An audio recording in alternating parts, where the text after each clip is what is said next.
And in a national survey by Beyond Finance, listen to this, guys. 4 out of 5 respondents said their holiday spending plans have already been affected by inflation.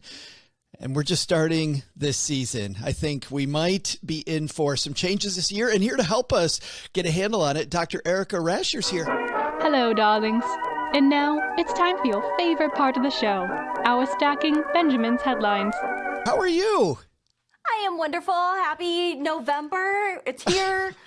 Have you started your holiday shopping yet? Are you ready for this? Of course not. It's not December 23rd. Come on. What are you talking about? Yes. So you're not wandering lonely down a Walgreens aisle quite yet. Not yet. Well, we know you from your work as a financial therapist. We also know you from your crypto goddess work. But tell me about this study. What's Beyond Finance up to here? So, Beyond Finance itself, is a debt resolution organization. And, one of the things we do is we do a lot of research. We are highly, connected with our clients. And one of the things we are particularly worried about, and this is why I work with Beyond Finance, is the holistic treatment of, our emotional side of money. And so we do a lot of research trying to figure out, who our clients are, what people are feeling, about inflation and holiday stress and how those two things combine. I mean, the American get this, you love statistics, listen to this one. The American Psychological Association says 87% of people are concerned about inflation and are stressed out about it. And, 4 out of 5, 87%. What is that doing to us in the holidays? Well, it's killing us emotionally. Well, yeah, it went from last year or 2 years ago, not even on our radar, right? Talking to all these different firms with different studies, not even on the study. And now it's number one. And we spend so much money, as you know, trying to make the holidays fantastic, Erika. Like we try to make it amazing. What's a better recipe as a therapist looking at this? So I think one of the best things we can do for ourselves, especially in periods of, well, I mean, again, highest in 40 years, but in periods of high inflation, our dollar's just not going to go as far. And so, a lot of us have gotten to those patterns, especially like maybe in our family dynamics or our friends dynamics. And we have this idea that we have to be everything to everyone. And that includes making things special. And it often centers around gift giving. It's time to be intentional, have conversations and bring up the subject and say, hey, are we doing what we should be doing this year? I read this study about inflation, or I listened to this awesome podcast and I learned so much. Maybe we should have a conversation about doing something different this year. Or maybe going forward, like if we're just exchanging gift cards of the same value to each other, what is that? Does that matter? Right. No. I can go get myself a power saw on my own. Thank you very much. I just got this email, by the way. I just got this email from my mom. My mom said, hey, just wanted to let you know, we put in new windows. That's the priority. We are not going to do gift giving this year, which is great. My kids are grown. It doesn't really make sense. It sounds like being a little more intentional this holiday season is going to make all the difference. Right. And, moms are great, too, because sometimes they just tell it how it is. We got new windows. There's no presents for anybody. Yes. And I love that. You know what? But you know why I love your mom already, and I don't even know her, is she established a very clear boundary. She said, no, this is not within our means. And she was able to have a very direct conversation about that. Most people cannot do that. They are afraid of hurting feelings.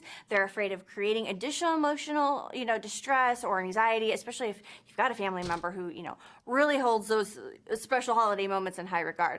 And so you've got to, somewhat broach those conversations, carefully, depending on who you're talking to. But they are important conversation to have because it does protect you. And I think one of the things I really, really want to highlight this holiday season is your financial health and well-being. If it's stressing you out and it's not in alignment, your number one priority should be taking care of you. Getting yourself back into financial alignment is the ultimate act of self-care. That's the ultimate gift to yourself. I love that advice. And this is going to air the day before Thanksgiving. Of course, in 2 days, we have Black Friday coming up. And I know you're big on setting spending limits. Tell me about what you would advise a stacker out there, Dr. Erika, as they head out to the mall or some of these crazy shopping experiences on Black Friday. The first thing I would recommend, especially as it pertains to Black Friday and Cyber Monday, is do not shop online while drinking alcohol. Oh. You'd be surprised the amount of clients I talk to who have that come up in a conversation. Next thing you know, I've had a couple of glasses of wine at Thanksgiving dinner, and next thing you know, I've spent $400 on Amazon, and I only remember about a third of it. And so it's little things like that. Are there behaviors that, kind of lend themselves to that? When you're in the store, bring cash. If you are intentionally going to the store and you're going to be doing some shopping there, you put the card away. If it's an issue for you. And then if you find yourself going through the cash and then you're like, oh, I'm going to put a little extra here on this debit card or credit card, that should be the ultimate signal to say, wow, I am not holding myself accountable to the spending limits I've set. And so in that case, I'd recommend, so one of the strategies I'm recommending like crazy this year is having an accountability partner to go shopping with. Oh, and fabulous. much like you would have a workout buddy. Yeah. Have somebody who can, kind of call you out and say, do you really need that? Or does your mom really need that? Is that more for you or for her? Now, you work also as a financial therapist with people. When is it time for the intervention? When is it time to get a professional involved? Because you just can't stop yourself. It is when you've reached that point where you feel icky in your gut, you are stressed, you are anxious, you are not you. We all have a set of financial values or personal values or core values or beliefs. And so whenever we are doing things that are not in line with that, our body tells us, and we know deep down. And so when you get to that point and you start noticing pattern, it's not unusual for us, it's completely normal, right? To maybe go to the store and overspend, one day, during the holidays or something like that. But if you start noticing that this is a pattern, that's when we really need to start talking about. That's where we need to bring in, communities. That's where we need that additional support. As a financial therapist, the thing I say all the time to my clients is we are only as sick as our secrets. And when we are keeping secrets like that, to where they are making us physically ill, to where they are causing a gut check, we do need to start having those conversations, whether it be with family or friends or, companies like Beyond Finance, somewhere where you can get some supportive advice and guidance that is non-judgmental, because we carry so much shame and guilt around that even when we get to that point, we're embarrassed by it. We are like, oh my gosh, how did I let myself get here? But once you kind of talk about it and get it out in the open with somebody that is not going to judge you and is going to love you anyway, it's helpful. That's the first step. Talk about it. It's amazing how often we see this as like a sign of weakness, right? Going to ask for help. But I think it's a sign of strength. It's totally a sign of strength that, you know what? I realize that I can't do this all by myself, and I'm strong enough to go find a solution instead of doing the same crap over and over that got me here. Oh my gosh. So that's such a great point, because one of the things that drives me absolutely up the wall is when people, are talking about emotions, like that are negative, like, oh, think happy thoughts, positive psychology, woo. That can be so toxic, because what it does not allow us to do is take those emotions, that sadness, that guilt, that anger, even if it's at ourselves, and use it in a way that's actionable so we can propel ourselves forward and take control back of our lives. We do not have to be happy rainbows and butterflies and glitter all of the time. We do not have to be that. Spoiler alert. We can be sad, and we can be angry, and we can be in our feels, and we can be moody. And, we are taught to shy away from those feelings, when those are some of the most actionable feelings that we can harness, especially as it relates to our money, especially as it relates.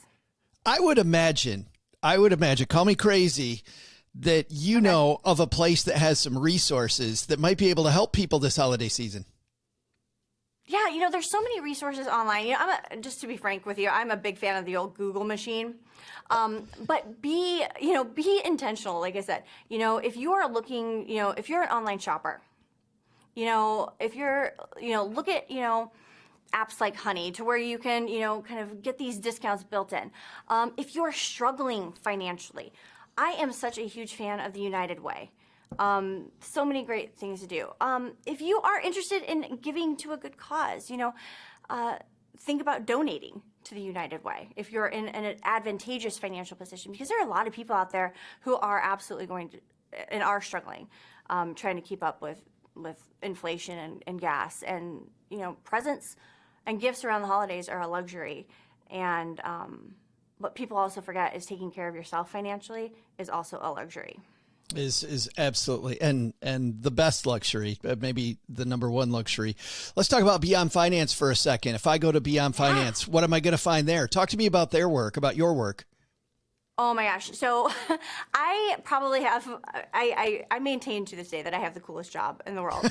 I used to be a university professor, and, I retired from that in May. But I've been a financial therapist for, a really, really long time at this point. And when Beyond Finance approached me, they're like, hey, we heard about this thing called financial therapy, and we're really, really interested in helping our clients not only financially, but also emotionally, and really kind of deepen that relationship.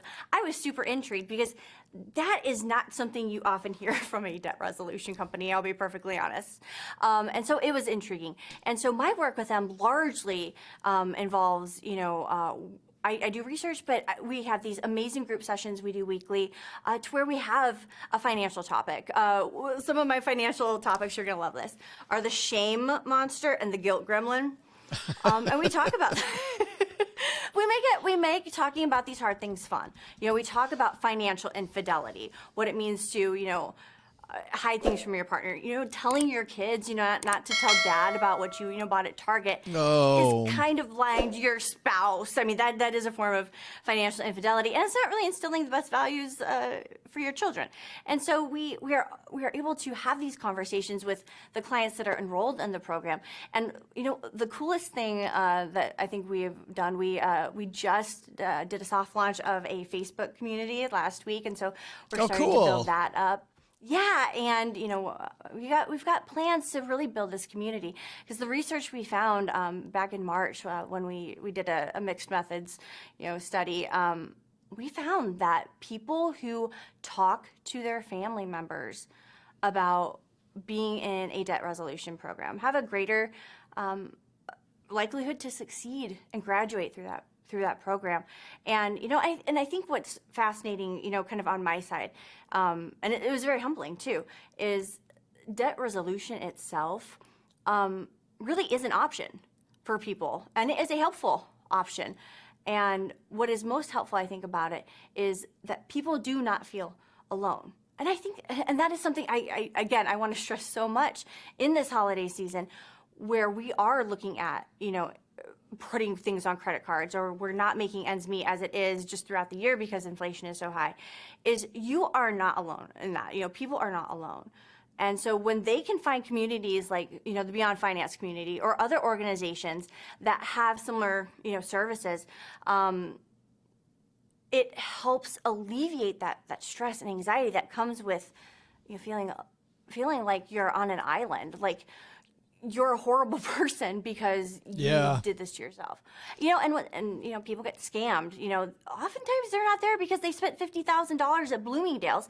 They're there because they had medical bills or a funeral expense for a relative. Like, it's life, and that's what Beyond Finance does. We really help people move from simply existing to living again.